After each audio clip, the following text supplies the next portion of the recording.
Shalom, selamat malam Bapak Ibu, Saudara-saudara dimanapun berada. Kiranya kita semua terus berada dalam keadaan sehat oleh karena kasih dan pemeliharaan Tuhan. Malam hari ini kembali kita diperjumpakan dalam program Renungan Malam bersama dengan Gereja Toraja Jemaat Satria Kasih, edisi Kamis 10 Desember 2020. Dan malam hari ini kita akan dituntun dalam tema Satu Hati Menyambut Tuhan dengan firman yang akan dibawakan oleh Bapak Pendeta Agustinus Pali STH. Karena itu mari kita siapkan hati dan pikiran kita untuk bersama-sama menghadap Tuhan dalam ibadah malam ini. Sebelum kita menikmati firman Tuhan malam hari ini, mari kita memohon kekuatan kepada Tuhan, kita berdoa. Malam hari ini ya Tuhan, kami menghampiri kekudusan hadirat-Mu, karena kami sungguh percaya bahwa hidup dan kehidupan kami adalah hidup anugerah Tuhan. Malam hari ini Tuhan, dalam kerinduan kami, hati kami telah siap untuk kembali dibaharui oleh kebenaran firman Tuhan. Berkatilah kami ya Tuhan, tuntunlah kami dengan hikmat dari Tuhan sendiri, sehingga kami boleh memahami apa yang Tuhan kehendaki lewat firman yang akan bersama-sama kami nikmati malam ini. Berfirmanlah ya Tuhan, di dalam anak-Mu Yesus Kristus kami berdoa. Amin.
Selamat malam Bapak Ibu, Saudara-saudara. Sebagai makhluk sosial, sering terjadi gesekan di antara kita. Apakah itu karena perbedaan? Apakah itu karena keadaan kita?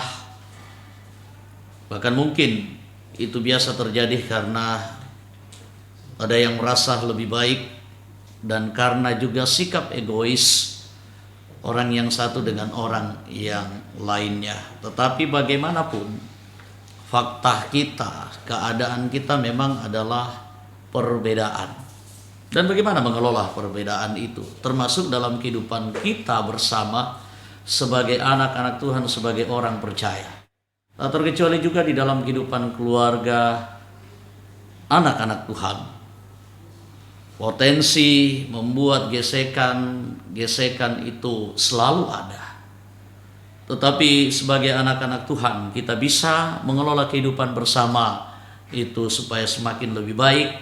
Lebih-lebih juga dalam kehidupan bersama kita sebagai umat Tuhan dalam persekutuan gereja, persekutuan umat Tuhan.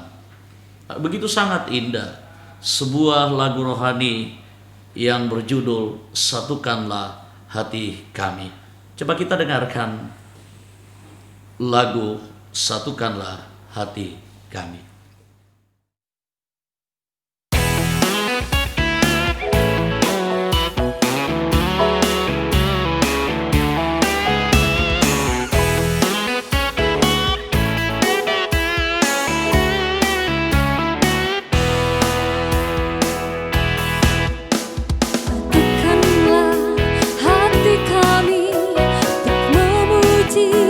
Dan menyembah, oh Yesus.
Begitu indah lagu tersebut, begitu sangat luar biasa syair lagu yang begitu sangat indah.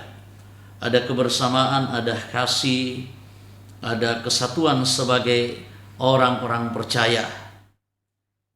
Dan kita berharap itu bisa terjadi dalam hidup kita. Dan bahkan firman Tuhan juga dari Roma 15 ayatnya yang kelima dan ayatnya yang ke-6 pun mengatakan, semoga Allah yang adalah sumber ketekunan dan penghiburan mengaruniakan kerukunan kepada kamu sesuai dengan kehendak Kristus, sehingga dengan satu hati dan satu suara kamu memuliakan Allah dan Bapa Tuhan kita Yesus Kristus. Bapak Ibu, saudara-saudara, kita adalah orang yang bersama-sama hidup, berdampingan hidup dalam sebuah persekutuan anak-anak Tuhan, dalam sebuah persekutuan gereja, dalam mempersiapkan diri kita merayakan hari kelahiran Tuhan Yesus. Sebuah perenungan bagi kita, bagaimana relasi kita, keterhubungan kita, keterkaitan kita satu dengan yang lain dalam kehidupan berjemaat. Seperti yang saya katakan tadi, ada begitu banyak hal yang bisa membuat gesekan-gesekan. Ada saja hal-hal yang bisa membuat hubungan kita tidak berjalan dengan baik. Sehingga ada hal-hal yang membuat kita merasa tidak nyaman dalam keterhubungan kita, dalam persekutuan kita. Hubungan kita terganggu, hubungan kita tidak berjalan dengan baik. Kita resisten dengan orang lain. Dalam bahasa Toraja ada ungkapan kumuah tang sikam baromelo miki. Kita tidak bersapa baik satu dengan yang lain. Karena resisten itu yang diakibatkan oleh gesekan-gesekan yang terjadi dalam keterhubungan kita, dalam relasi kita satu dengan yang lain. Penyebabnya begitu sangat banyak. Sebagaimana yang dialami oleh umat Tuhan di Roma. Kehidupan jemaat terganggu, hubungan yang satu dengan yang lain terganggu. Karena perbedaan-perbedaan, ada orang Yahudi dan ada orang yang bukan Yahudi.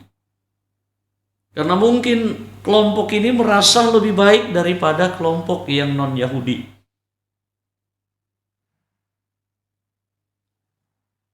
Keterhubungan itu terganggu karena ada perbedaan tuan dengan hamba atau budak. Sehingga pada posisi itu ada yang merasa lebih baik, ada yang merasa lebih layak, ada yang merasa harkatnya lebih tinggi daripada yang lain. Sehingga itu sangat-sangat mengganggu keterhubungan satu dengan yang lain. Ada keterhubungan yang terganggu karena persoalan kaya dan miskin. Karena persoalan sosial seperti itu. Lalu Paulus mengingatkan bahwa semuanya itu bisa dapat diselesaikan dengan baik di dalam Kristus. Adalah sumber ketekunan dan penghiburan dan mengaruniakan kerukunan kepada kita. Jadi mutlak kerukunan harus dinyatakan tanpa memandang perbedaan-perbedaan yang ada. Di mana kita tahu bahwa perbedaan-perbedaan yang ada itu bisa menjadi sesuatu hal yang sangat potensial mengganggu keterkaitan kita, relasi kita satu dengan yang lain. Akhirnya kita bisa resisten satu dengan yang lain. Sika Jojo Lindoki, kata orang Toraja. Bapak Ibu saudara-saudara, di dalam Tuhan tidak ada yang tinggi. Sebagai anak-anak Tuhan dalam persekutuan, tidak ada yang tinggi dan tidak ada yang rendah. Tidak ada yang lebih dan tidak ada yang kurang. Dan tidak ada boleh yang merendah, tidak ada yang boleh yang meninggikan diri dan merendahkan yang lain. Kita semua sama sebagai anak Tuhan. Nah, Bapak Ibu saudara-saudara, bagaimana kita memaknai ini dalam minggu-minggu Advent yang kedua ini? Minggu-minggu Advent, terutama minggu Advent yang kedua ini. Dalam kesucian hati cinta kita kepada Tuhan, Allah mencintai kita tanpa pandang bulu. Apakah kita berdosa atau tidak? Apakah kita hamba atau bukan? Apakah kita miskin atau kaya?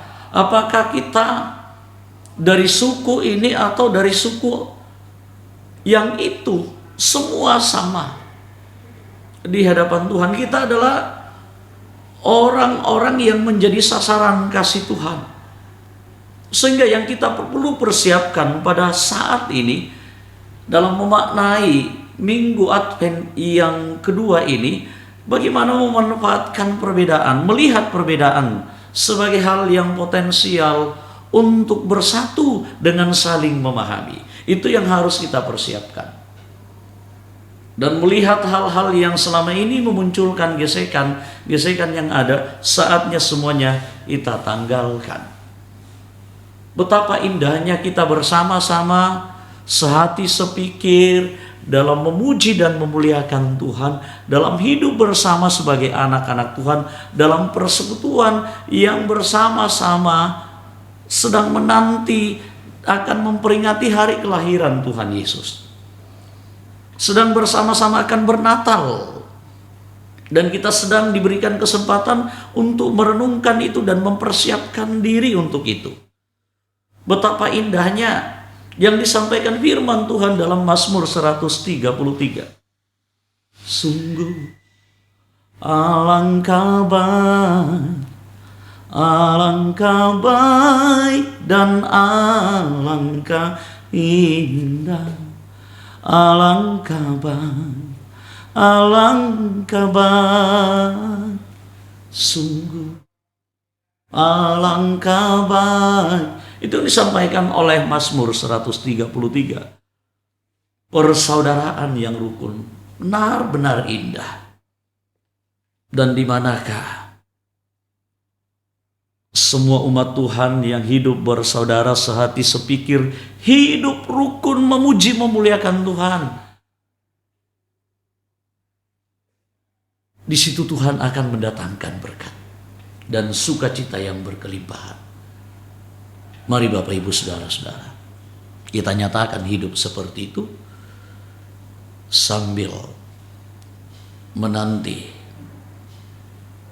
kedatangan Kristus yang kedua, mempersiapkan diri kita untuk merayakan hari kelahirannya.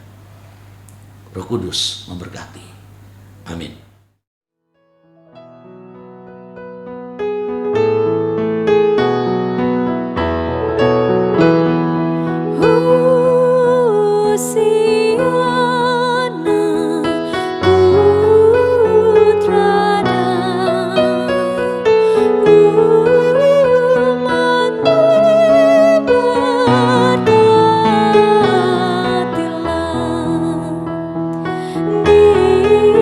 Diri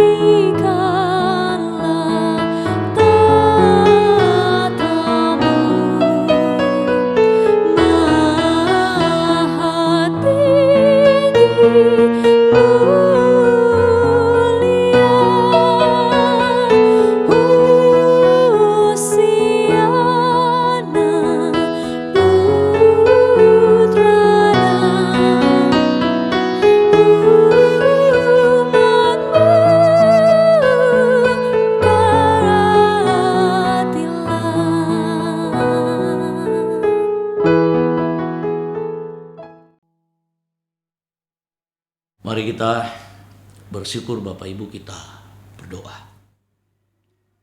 Terima kasih ya Bapa di surga. Kehidupan kami kadang terganggu karena ucap, kata-kata, dan cara bertindak kami. Karena keegoisan kami, hubungan kami menjadi terganggu, ada yang terluka dan dilukai. Mohon ampun Tuhan. Terima kasih kesempatan yang indah yang Tuhan karuniakan dalam minggu Advent yang kedua ini. Malam ini Tuhan perdengarkan firman-Mu, agar kami sehati sepikir, hidup dalam persaudaraan, sambil terus memuji memuliakan Tuhan. Kuatkan kami sambil menanti, semoga itu terus bertahan dalam penantian kami akan hari kedatangan Kristus yang kedua, sambil juga mempersiapkan diri untuk merayakan hari kelahiran Kristus. Saatnya semua yang tidak baik, hal yang bisa melukakan, hal yang bisa melukai, cara-cara berpikir, cara bertindak, cara berbicara yang tidak menghargai satu dengan yang lain, saatnya kami tanggalkan. Kami satu pikir, satu hati, satu jiwa memuji memuliakan-Mu. Kerukunan kedamaian itu terus bertumbuh dengan subur yang kami bisa nyatakan kepada siapa saja. Tuhan, mampukan kuatkan kami. Berkati seluruh umat-Mu dimanapun mereka berada. Berkati jemaat-Mu dalam kehidupan keluarga, dalam kehidupan sehari-hari. Berkati juga seluruh umat-Mu yang hidup dalam pergumulan, kuatkan, hiburkan yang sakit seperti Ibu Lebang, Ibu Yospin Lebang, Bapak Yonas sekeluarga, dan semuanya tanpa terkecuali. Kuatkan, berikan pengharapan kepada mereka, dan kami memohon Tuhan sembuhkan. Kami serahkan hidup kami. Tuhan menolong dan melindungi menyertai kami. Ampuni kami di dalam nama Tuhan Yesus kami berdoa. Amin. Saudara, demikian ibadah kita pada malam hari ini. Tuhan memberkati.